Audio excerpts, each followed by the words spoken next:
Las elecciones del 2 de abril de 1916 convierten a Hipólito Yrigoyen en presidente de la nación. A 4 años de la implementación de la llamada Ley Sáenz Peña, los comicios se realizan en forma secreta y obligatoria. Por primera vez, el pueblo tiene la palabra en la elección de un mandatario.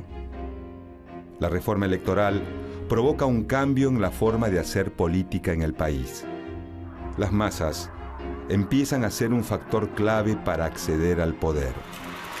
Yrigoyen es un líder que capitaliza la voluntad popular, pero no es el único político con alta convocatoria.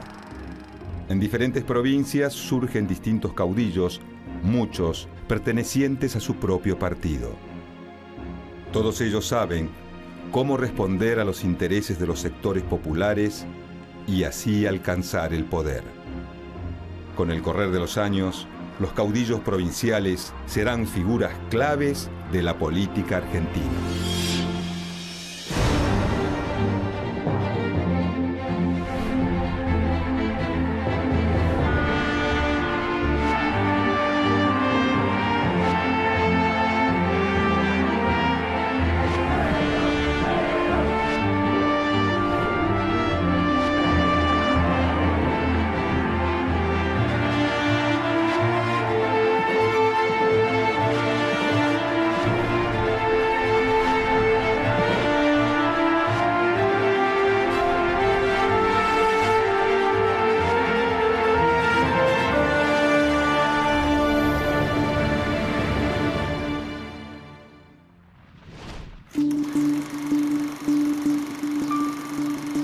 La llegada de Hipólito Yrigoyen al poder provoca tensiones entre el mandatario y los caudillos provinciales.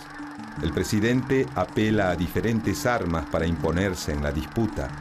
A pesar de ello, la figura de distintos dirigentes crece a lo largo del país. Hacia 1921, la provincia de Santa Fe es gobernada por el radical Enrique Mosca. Por entonces, la principal fuerza de oposición al gobierno provincial es el Partido Demócrata Progresista, liderado por Lisandro de la Torre. De la Torre y Mosca coinciden en llevar adelante un ambicioso proyecto que encenderá la mecha de un conflicto que se prolongará durante más de 15 años: la reforma de la Constitución santafesina. El debate principal se da sobre 2 temas: la separación entre Estado e Iglesia y los cambios en el sistema electoral. La Iglesia Católica sigue con preocupación aquellas modificaciones que la afectan e intenta torcer el rumbo de la situación. Para ello, presiona a varios legisladores y al propio presidente Yrigoyen. La Iglesia pretende que los radicales santafesinos desistan de su postura. Sin embargo, los convencionales se mantienen firmes. La nueva Carta Magna refuerza el carácter laico del Estado. En el plano político, se reemplaza el juramento por Dios de los nuevos funcionarios por una promesa de cumplimiento de las legislaciones vigentes. Además, se elimina el requisito que exigía al gobernador profesar la fe católica. En el aspecto educativo, se recalca la condición gratuita y laica de la enseñanza. El gobierno nacional no ve con agrado la sanción de la nueva Carta Magna. Yrigoyen imparte instrucciones a su ministro del Interior, Ramón Gómez, para que le haga saber su opinión al gobernador Mosca. Mediante un telegrama, el Poder Ejecutivo Nacional expone su preocupación ante las posibles consecuencias de la división entre el Estado y la Iglesia. De manera sutil, Yrigoyen amenaza al gobernador con intervenir la provincia. La estrategia del gobierno nacional es responsabilizar al partido de Lisandro de la Torre del distanciamiento con la curia. El principal temor del presidente es que el nuevo régimen electoral fortalezca al Partido Demócrata Progresista. Ante esta situación, el gobernador Mosca hace caso a los reclamos que le llegan de Buenos Aires y cambia su actitud. A pesar de que no está entre sus prerrogativas, el gobernador veta la reforma de la Carta Magna. Se escuda en que han vencido los plazos estipulados para la redacción de la norma. El veto del gobernador Mosca deja consecuencias profundas en la Unión Cívica Radical de Santa Fe. Los radicales de la provincia se dividen entre aquellos que apoyan a Irigoyen y quienes ven al mandatario como un obstáculo para lograr lo que ambicionan. La tendencia se expande en el resto del país. Cada vez son más los que cuestionan la autoridad del presidente. Le critican su poco respeto a las construcciones políticas provinciales. Además, señalan su preferencia a rodearse de funcionarios cuyo principal mérito es el de rendir culto a su persona, a los que califican de genuflexos. En 1924, con Marcelo Torcuato de Alvear en la presidencia, el partido se divide. Surge el radicalismo antipersonalista, que se suma a otras expresiones disidentes ya existentes, como el lencinismo en Mendoza o el bloquismo en San Juan. Los antipersonalistas critican el liderazgo vertical de Irigoyen. Muchos de ellos toman como bandera la figura de Leandro Alem, prócer del radicalismo, quien criticó fuertemente a su sobrino Irigoyen. Se avecinan tiempos de discusiones y peleas internas dentro del partido gobernante.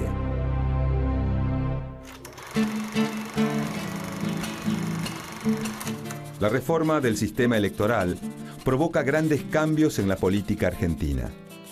Con la sanción de la ley Sáenz Peña, surgen en distintas provincias líderes populares que convocan y atraen a las multitudes. Uno de estos nuevos caudillos es el mendocino José Néstor Lencinas. Conocido como El Gaucho, es uno de los fundadores de la Unión Cívica Radical de la provincia. Llega al poder en 1918 gracias a la intervención provincial que un año antes había ordenado el presidente radical sobre el gobierno conservador. A poco de asumir, inicia un proceso de reformas sociales que captan el apoyo mayoritario de los sectores populares, pero pronto comenzará a tener diferencias con el gobierno nacional.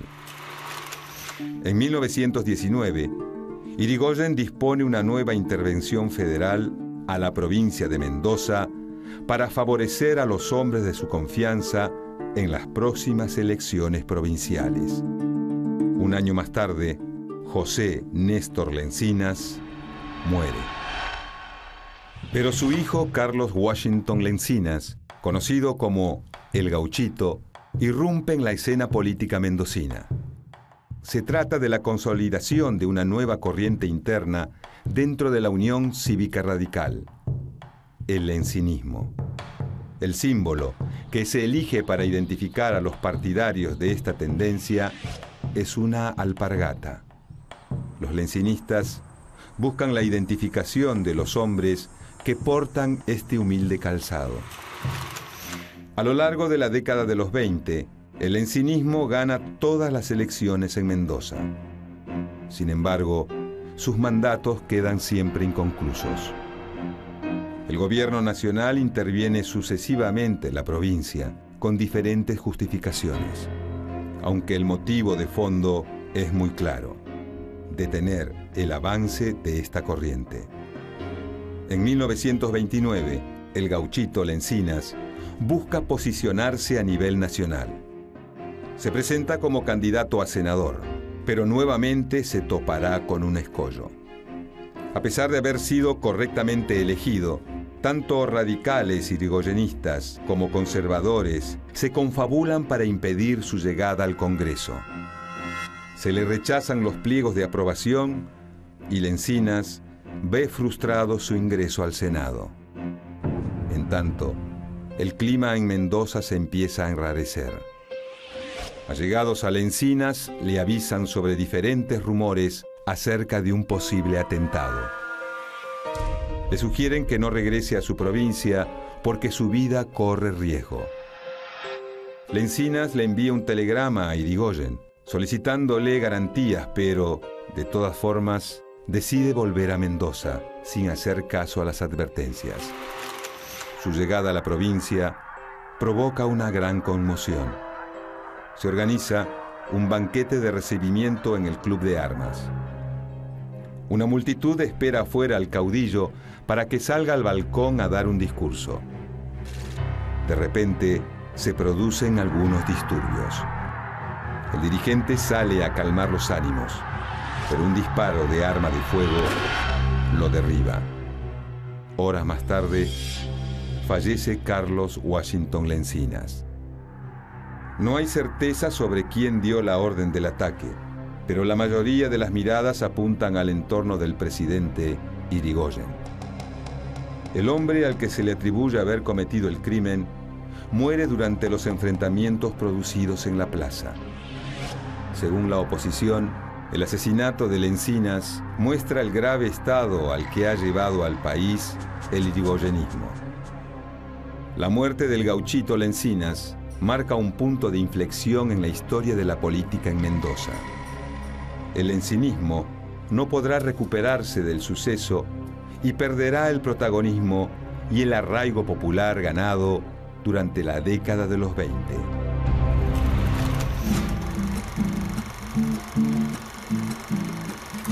Al suceso del lencinismo se le suman otros fenómenos parecidos en distintas provincias. En San Juan comienza a prevalecer un apellido que dejará una fuerte marca: el de los hermanos Federico y Aldo Cantoni. En 1917, Federico Cantoni organiza en la provincia el Partido Juventud Radical, que no comulga con los métodos de Irigoyen. El símbolo que elige para identificar a sus partidarios es también la alpargata. Además, el caudillo busca modernas formas de entretenimiento para acercar su mensaje a las masas. Equipa un auto con un proyector de cine, con el cual recorre toda la provincia exhibiendo películas de Charles Chaplin. Luego de las proyecciones, aprovecha la concentración para presentar sus ideas. En 1920 se realizan elecciones a gobernador. Desde la Casa Rosada, Irigoyen impone a un hombre de su confianza, Amable Jones, quien por muy poco margen logra vencer a los conservadores. El radicalismo gana las elecciones, pero pronto comienzan los problemas. El nuevo mandatario provincial distribuye los cargos a personas de su entorno cercano, dejando de lado a importantes dirigentes radicales ligados al cantonismo. Además, la policía intimida a los disidentes y hostiga a la prensa. La oposición y el radicalismo no irigoyenista elevan un pedido de juicio político contra el gobernador. Para evitarlo, Amable Jones disuelve la legislatura. Eso provoca que el grupo de dirigentes cercanos a los hermanos Cantoni se desvincule de la coalición gobernante. Así nace la Unión Cívica Radical Bloquista. El 4 de octubre de 1921, la policía ataca la quinta de Federico Cantoni en Jáchal. Pocos días después, durante un acto, el dirigente bloquista da un discurso que tendrá consecuencias. Cantoni busca un gran cambio en la situación política de la provincia. Para eso, arenga a los sanjuaninos a que se levanten en armas para sacar a Jones de la gobernación, vivo o muerto. El incendiario discurso de Cantoni encuentra eco entre sus seguidores y pronto llegará un desenlace para el conflicto. El 20 de noviembre de 1921, el gobernador pasea en coche camino a la localidad de La Rinconada. Cerca del mediodía, el auto es interceptado por un grupo de partidarios del bloquismo. En ese momento, se escribe una página violenta en la historia de San Juan. Amable Jones es asesinado a tiros. El suceso conmociona a la provincia. La policía detiene a Federico Cantoni. a quien acusa de ser autor intelectual del hecho, y también a su hermano menor, Helio. Lejos de desanimarse, el caudillo bloquista no renuncia a sus aspiraciones políticas. Desde la prisión, coordina su campaña electoral. Su hermano mayor, Aldo, es quien lo ayuda en su anhelo de llegar a la gobernación. De esta forma, el bloquismo se prepara para acceder al poder y nada parece poder detenerlo. Aunque el bloquismo gana todos los comicios durante la década de los 30, no podrá terminar ningún mandato por la acción de las constantes intervenciones federales, ahora impulsadas por los gobiernos conservadores. Sin embargo, su influencia en la provincia se mantendrá durante todo el siglo XX.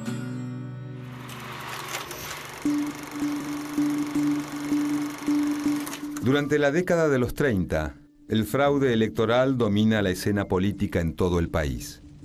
No obstante, a pesar del empleo de este mecanismo ilícito, entre los conservadores hay hombres de una enorme popularidad. En la provincia de Buenos Aires se destaca Alberto Barceló. Nacido en el seno de una familia humilde de Avellaneda, en 1909 es nombrado intendente. Durante los próximos 34 años, controlará la localidad de manera directa o indirecta. Sus triunfos son fraudulentos y suele utilizar la violencia para amedrentar a los opositores. Sin embargo, su prestigio es enorme entre los vecinos de todas las clases sociales. Barceló cuenta con un empleado que atiende a los más necesitados, a quienes entrega vales que pueden cambiarse por comida en los negocios locales. Su gestión es favorecida también por el desarrollo de una enorme cantidad de obras públicas. Se destaca la creación del Hospital Municipal y el Hospital de Wilde. En muchas zonas de la localidad desaparecen los caminos de tierra y éstas reciben los beneficios del agua corriente, un sistema cloacal y la iluminación en sus calles. Desde Avellaneda, Barceló intenta construir una plataforma que le permita llegar a la gobernación de Buenos Aires. En 1931 pasa a formar parte de la coalición conservadora conocida como Partido Demócrata Nacional. Así, mueve todas sus influencias para llegar a la gobernación. Los comicios se realizan en 1940. Mediante el empleo del voto cantado, reinstaurado en la provincia y otras estrategias electorales, Barceló se impone. Sin embargo, el entonces presidente de la Nación, Roberto Marcelino Ortiz, interviene en la provincia. Ortiz le había prometido a los radicales velar por elecciones limpias. Por lo tanto, ante el fraude cometido por los conservadores, decide tomar cartas en el asunto y deja sin efecto las elecciones. El sueño de Barceló se ve frustrado, aunque es recompensado con un cargo de senador. Con el golpe de Estado de 1943 se termina su carrera política.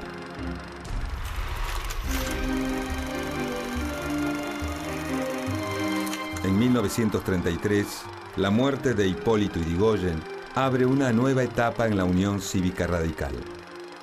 El partido se queda sin un líder que pueda proyectarse a nivel nacional. Además, el empleo sistemático del fraude por parte de los conservadores margina el radicalismo del poder. Pero algunos dirigentes radicales apelan a distintos métodos para imponerse en las elecciones. Logran evitar el fraude movilizando a sus partidarios o portando armas para defender las urnas. De esta forma, en 1935, Amadeo Sabatini logra hacer respetar la voluntad popular y es elegido gobernador de Córdoba.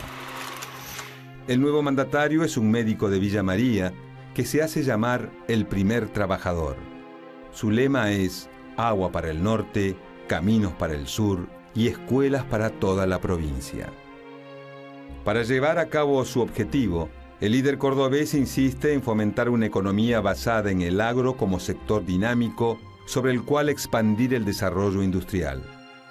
Sabatini busca sumar más tecnología e impulsar una reforma agraria para que surjan pequeños productores altamente tecnificados. Pero sus aspiraciones se topan con las limitaciones que impone la Corte Suprema de Justicia de la Nación, que declara estas reformas como anticonstitucionales. A pesar del traspié, el gobernador implementa medidas que estimulan el desarrollo social. En 1940 deja la gobernación y una muchedumbre lo despide al grito de «Sabatini presidente». Su liderazgo prefigura la actuación de otra figura popular que hará irrupción en los próximos años, Juan Domingo Perón.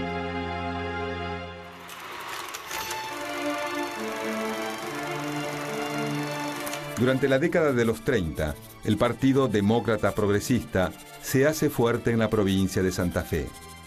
En 1932, Luciano Molinas accede a la gobernación. Apenas asume, cumple con una de sus promesas de campaña: reimplantar la Constitución Provincial de 1921 que había generado tantas polémicas en su momento. A pesar de ello, Molinas debe enfrentarse a las consecuencias en la provincia por la gran crisis económica que sufre el mundo capitalista desde 1929. Molinas busca encarar una administración austera. Elimina gastos ostentosos, baja su sueldo y suspende el pago de la deuda provincial. Estos recortes le permiten realizar obras públicas como caminos, dragados de puertos y mejoras en la red ferroviaria. Además, el gobernador también intenta solucionar los problemas de miles de pequeños y medianos productores agrícolas que sufren por la crisis económica. El gobernador implanta un impuesto para los grandes terratenientes. La sociedad rural se opone al rumbo que comienza a tomar la provincia y busca frenar el avance de Molinas recurriendo a sus influencias políticas. La estadía en el poder del líder santafesino se empieza a complicar. En 1936, el gobierno nacional, encabezado por Agustín Pedro Justo, se interpone en el camino del Partido Demócrata Progresista. Falta poco para las elecciones nacionales y Justo busca que el Partido de la Concordancia se mantenga en el poder. Tanto en Córdoba como en Buenos Aires, socialistas y radicales buscan evitar cualquier maniobra fraudulenta. Sin embargo, muchas miradas apuntan al determinante electorado santafesino. El Partido Demócrata Progresista es muy fuerte en la provincia. Su líder, Lisandro de la Torre, tuvo un papel determinante durante el debate sobre las carnes en la Cámara Alta. Además, de la Torre fue un tenaz opositor al llamado Pacto Roca-Runciman, en el que el gobierno inglés obtenía importantes beneficios a cambio de garantizar la compra de carne argentina. A partir de este escenario, el gobierno nacional busca debilitar al demoprogresismo para castigar su actuación. El 4 de octubre de 1936, el presidente Justo decide la intervención federal a la provincia de Santa Fe. La explicación que da es que Molinas violó las formas republicanas al reconocer la Constitución de 1921. Santa Fe vuelve a estar regida, como hace 15 años, por su vieja Carta Magna.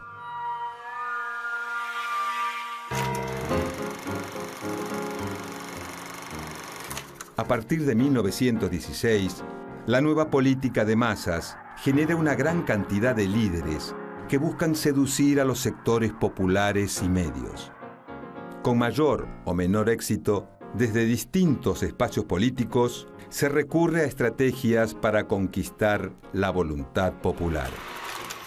Durante las décadas de los 20 y los 30, los nuevos caudillos deben sortear constantes obstáculos que muchas veces los desplazan del poder. Durante el irigoyenismo, los líderes emergentes deben superar las intervenciones que impone el gobierno nacional a las provincias que no son afines a sus ideas. Y, En la década de los 30, durante los gobiernos de la Concordancia, los caudillos populares tienen que enfrentar a un gobierno que recurre al fraude, al dinero y a la violencia para sostenerse en el poder. A pesar de las dificultades e impedimentos, estos dirigentes encarnan una nueva forma de hacer política. Durante la década de los 40, este fenómeno se expandirá y se consolidará con el surgimiento del peronismo.